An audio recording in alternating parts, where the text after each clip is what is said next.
भगवान श्री राधा कृष्ण गोलोक धाम में भ्रमण करते हैं, रास होता है। बड़े बड़े संत महात्मा उनका रास देखने के लिए जाते हैं। एक बार भगवान कृष्ण ने देखा गोलोक धाम में एक सखी है जिसका नाम है विरजा। विरजा सखी इतना कृष्ण कृष्ण कृष्ण कृष्ण जाप करती हैं कि करते करते वो सो भी जाती हैं तो रोम रोम से कृष्ण कृष्ण निकलता रहता। भगवान ने देखा इनके द्वारा विश्व का कल्याण कराना चाहिए, इतना शरीर में भजन है इनके, क्योंकि कोई पवित्र व्यक्ति दुनिया को पवित्र कर सकता है। और गोलोक में एक ग्वाले थे जिनका नाम था श्रीदामा। वो भी इतना भजन करते थे, सब समय कृष्ण कृष्ण गाते गाते उनके भी श्वास में कृष्ण कृष्ण निकलता रहता, मुंह बंद रहे तो भी निकलते रहता था शरीर से कृष्ण कृष्ण। सब अजपा हो गया था। भगवान ने देखा तो श्री राधा जी से कहा, राधे कोई लीला करें, इनको किसी तरह धरती पर भेज करके, भारत पवित्र भूमि है मेरी, जहां मैं राम बन करके कृष्ण बन करके गया। एक लीला रची भगवान ने। लीला तो ही गोलोक धाम में, पर हमारा कल्याण हो गया। एक दिन भगवान कृष्ण विरजा सखी को लेकर के महल में आए और श्रीराम को बुलाया कि तुम दरवाजे पर खड़े रहना, आज कोई भी आए तो उसको अंदर नहीं आने देना, नहीं मैं नाराज हो जाऊंगा।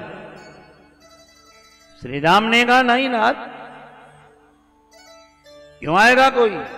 भगवान विरजा जी के साथ महल में बैठे हैं।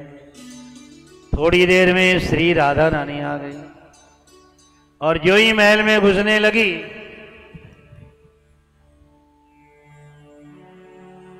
श्री राम ने कहा, रुको राधा, रुको राधा, रुको राधा। राधा जी ने कहा, देखो श्री राम, मुझे श्री कृष्ण चंद्र से अभी मिलना है। श्री राम ने कहा, नहीं, अभी आप अंदर नहीं जा सकती हैं।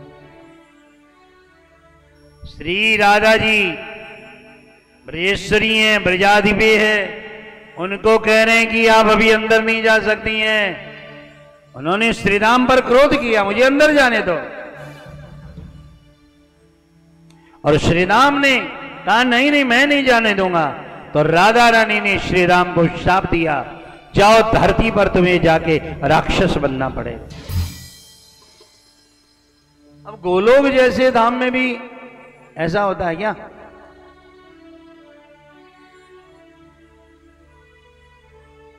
गोलोक धाम तो बड़ा पवित्र पावन धाम है प्रियजनों। इधर अंदर गई तो क्या देखा, भगवती राधिका जी ने देखा भगवान विरजा सखी के साथ हंस हंस के बात कर रहे थे। अब राधा जी को और क्रोध आ गया, इसीलिए मुझे दरवाजे पे रोका था। शाप दिया, जाओ तुमको भी वृक्ष के रूप में जन्म लेना पड़ेगा। हमारा भला हो गया इस मामले। उन्होंने कहा, आपने ठीक, श्री राम ने कहा, राधा जी आपने बेकार क्रोध किया मेरे पर, मैं भी आपको शाप देता हूं, कृष्ण का आपका 100 साल का वियोग होगा। भगवान मथुरा गए, द्वारिकाधीश 100 वर्ष तक वियोग रहा राधा जी का। विरजा जी को शाप दिया, जाओ। तो धर्मध्वज नाम के एक राजा थे धार्मिक, उनके घर में तुलसी बनकर के विरजा सखी पैदा हुई। इतना तप किया, इतनी साधना की। तुलसी पवित्र पावन है। तुलसी ने हेमवती गुफा में बैठ करके बद्रीनाथ में घनघोर तप किया है। इधर श्री राम जो था, हम नाम के राक्षस राज के यहाँ पर पुत्र बनकर के पैदा हुए, उनका नाम पड़ा शंखचूड़। शंखचूड़ नाम पड़ा, लेकिन वो जन्मा था तो उसकी छाती पर एक कवच लिखा हुआ था। कवच थे, कुंडल थे उसके, बड़ा सुंदर कवच लिखा था, भजे व्रजैक नंदनम यमस्तभाभखंडनम भक्त रंजनम यशोमती किशोरकम नमामि चित्तचौरकम दिने दिने नमं नमं नमामि गोपशंभुं।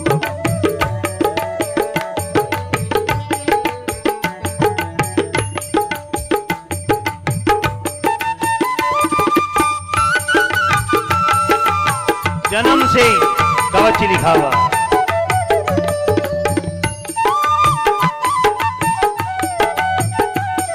मनोज गर्भमोचनम विशालोललोचनम विधूत गोपशोचनम नमामि पद्मलोचनम करारविंदभूधरम स्मितावलोक सुंदरम महेन्द्रमानदारणम नमामि कृष्णवारणम नमामि कृष्णवारणम। वारणम। शंखचूड़ बड़ा हुआ और तपस्या करने के लिए पुष्कर जी चला गया।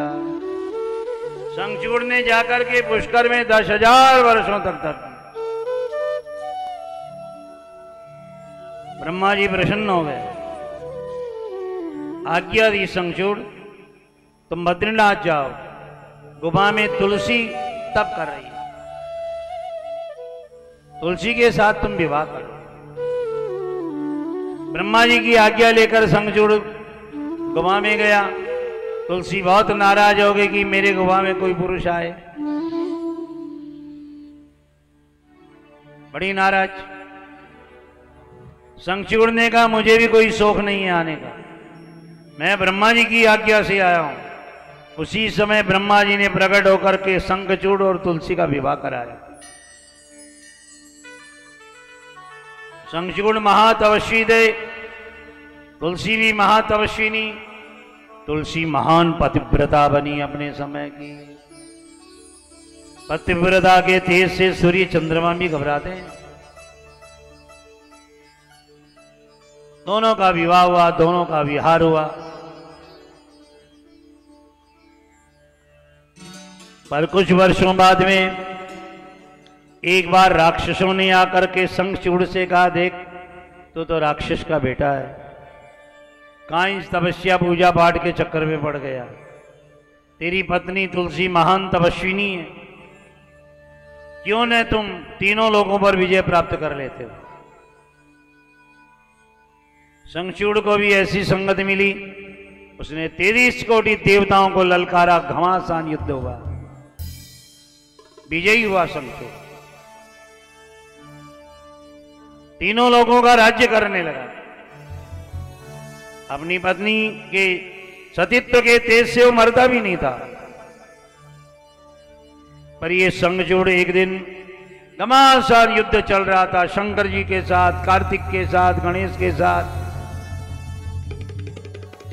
तो इसने सुना कि पार्वती मैया त्रिपुर सुंदरी है, तो इसने मोहनास्त्र चलाया।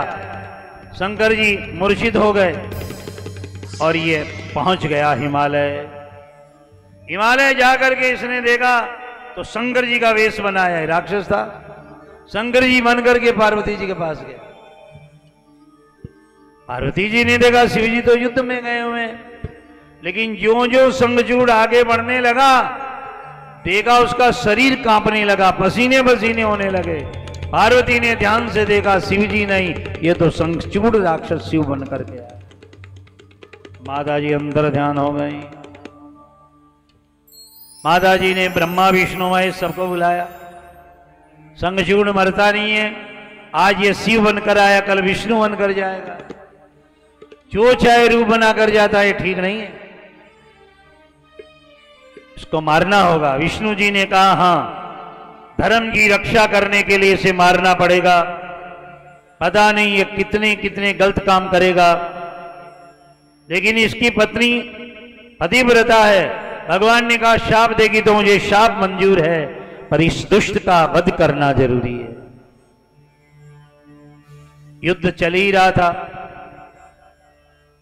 एक दिन भगवान विष्णु स्वयं राक्षसराज शंखचूड़ बन करके तुलसी के पास गए। तुलसी ने देखा पति आए हैं, बड़े प्रेम से चरण धोए, भोजन कराया। हाथ पकड़कर जब बैठ रही थी, भगवान विष्णु ने अपना स्वरूप दिखाया। तुलसी ने कहा, विष्णु आप महादुष्ट हो, मेरे पति का रूप बना करके आ गए। मैं पति के सिवाय ब्रह्मांड में किसी का वर्णन नहीं करती। तुलसी, तेरा पति भी तो शिव बन करके गया था, उसे भी तो मना करती। धर्म का नाश हो रहा है और तेरे तेज के कारण वो मर नहीं रहा है, उसका मरना जरूरी है। और कोई रूप बनाकर जाएगा, किसी के पास जाएगा। तुलसी ने कहा, विष्णु आपने मेरे से गलत किया, मैं शाप देती हूं, कलिकाल में आपका मूर्ति रूप में पूजा नहीं होगी, आप काले पत्थर हो जाओ। दुनिया वालों देख लो, एक पतिव्रता भगवान को भी पत्थर बनाने का सामर्थ्य रखती है। सही मार्ग पर चलने से क्या होगा, क्या नहीं होगा। भगवान विष्णु ने कहा, मुझे पत्थर बनना मंजूर है, वज्रदंष्ट कीड़े के काटने से। ये जो शालिग्राम गोल गोल निकलते हैं, करोड़ों अरबों हैं गंडकी नदी में, ये सब कीड़े के काटे हुए रहते हैं। वो कीड़ा ही इसको गोल करता है, इतने गोल होते हैं कि कारीगर तो कर ही नहीं सके। और कई नीले, कई पीले, कई हरी रोशनी होती है इनके अंदर। जितने भी शालिग्राम है सब के अंदर सोना होता है, इसलिए लोग तोड़ देते हैं, तोड़ के सोना निकालते हैं। शालिग्राम जी का जन्म हो गया और तुलसी ने भी अपना शरीर त्याग कर दिया। तुलसी जी ने शरीर छोड़ दिया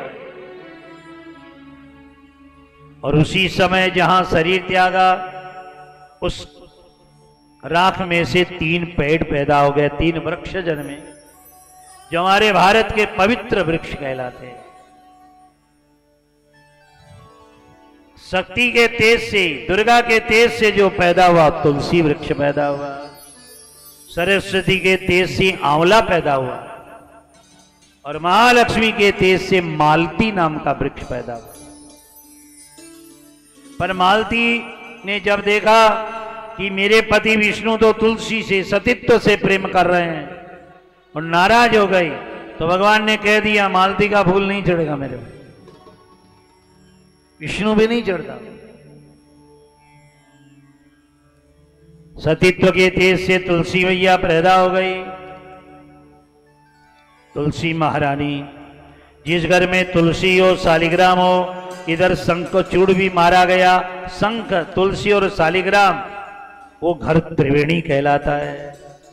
हाँ, किसी के कहने से शंख मत निकालना, घर शंख लक्ष्मी माँ का भाई है, समुद्र के मंथन से पैदा हुआ है।